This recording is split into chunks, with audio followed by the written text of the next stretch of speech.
Assalamualaikum warahmatullahi wabarakatuh. Selamat pagi, salam sejahtera untuk kita semua. Selamat datang dalam pembelajaran daring Bahasa Indonesia.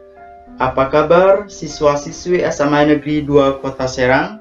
Semoga kalian dalam keadaan yang baik. Puji syukur kita panjatkan kehadirat Allah Subhanahu wa Ta'ala, Tuhan yang Maha Esa, yang memberikan kita kesempatan sehingga kita bisa bertemu dalam pembelajaran di pagi hari ini.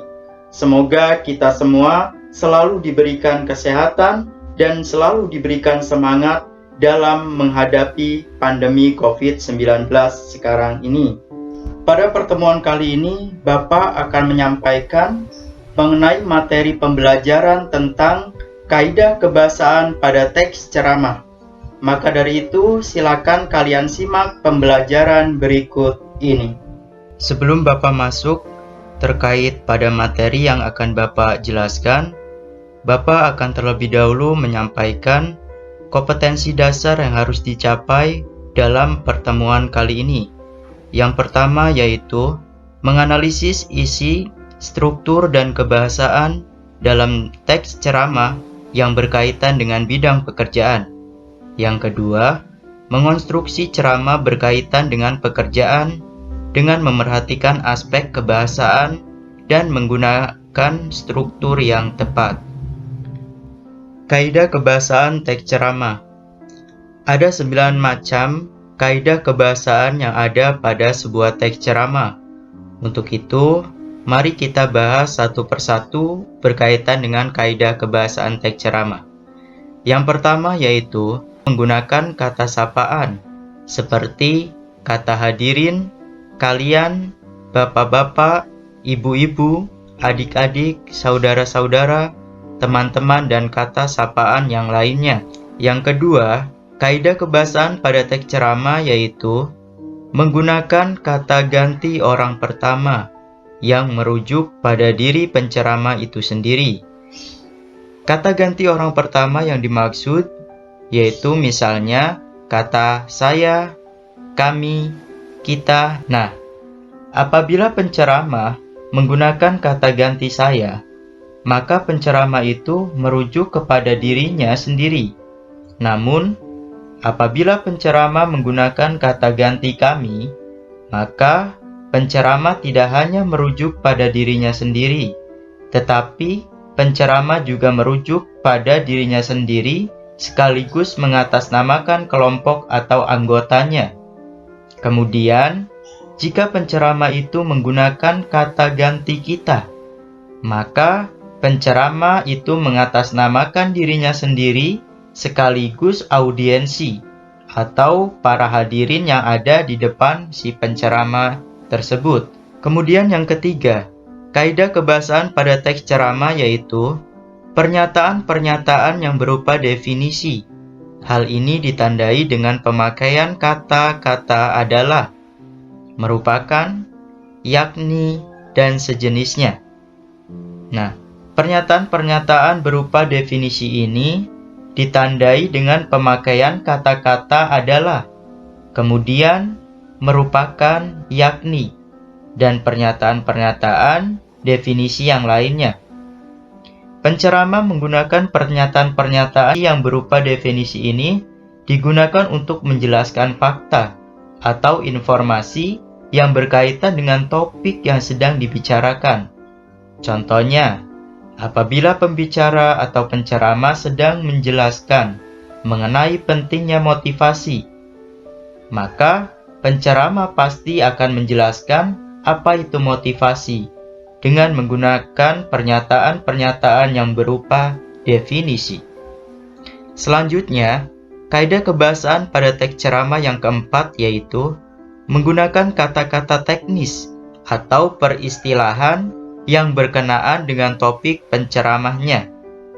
Misalnya, apabila penceramah itu sedang menjelaskan mengenai bahwa ponsel pintar pada anak, maka penceramah itu menggunakan kata-kata teknis atau kata-kata istilah yang berkaitan dengan topik yang sedang dibahas, yaitu ponsel pintar pada anak.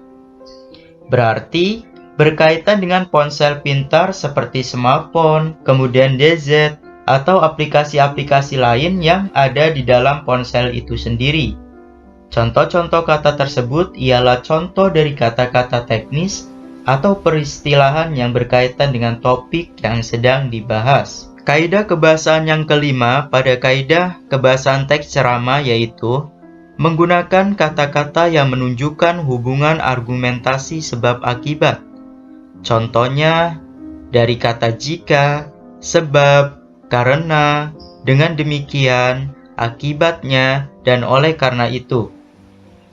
Kata-kata yang menunjukkan argumentasi sebab akibat biasanya ditandai dengan kata akibatnya.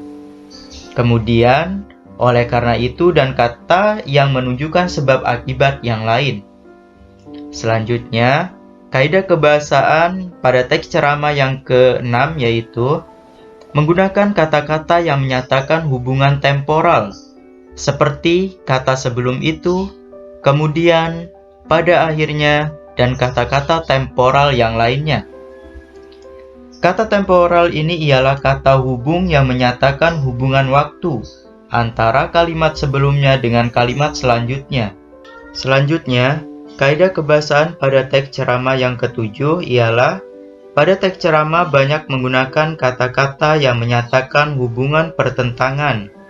Misalnya, pada kata sebaliknya, kemudian, kata namun, dan kata-kata yang menyatakan pertentangan.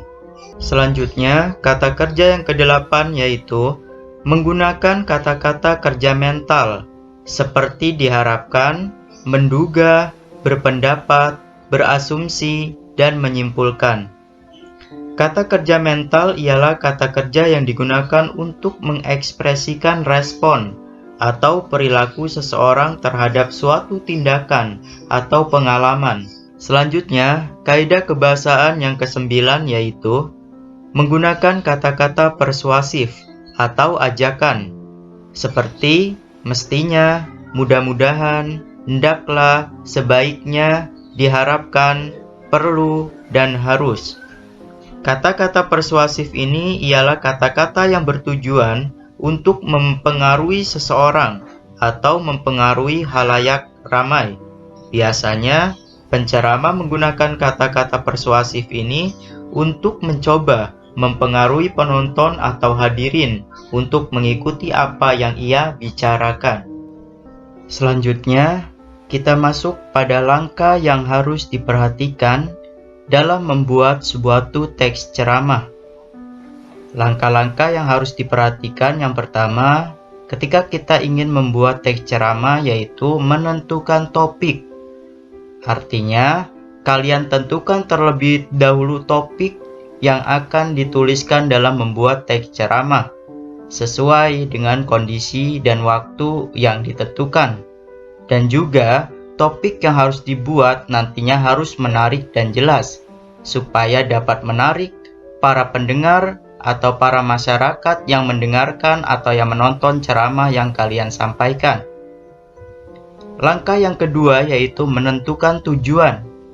Jadi kalian buat terlebih dahulu tujuan yang akan kalian sampaikan pada ceramah ini untuk siapa dan untuk apa kalian menyampaikan sebuah ceramah yang kalian tulis.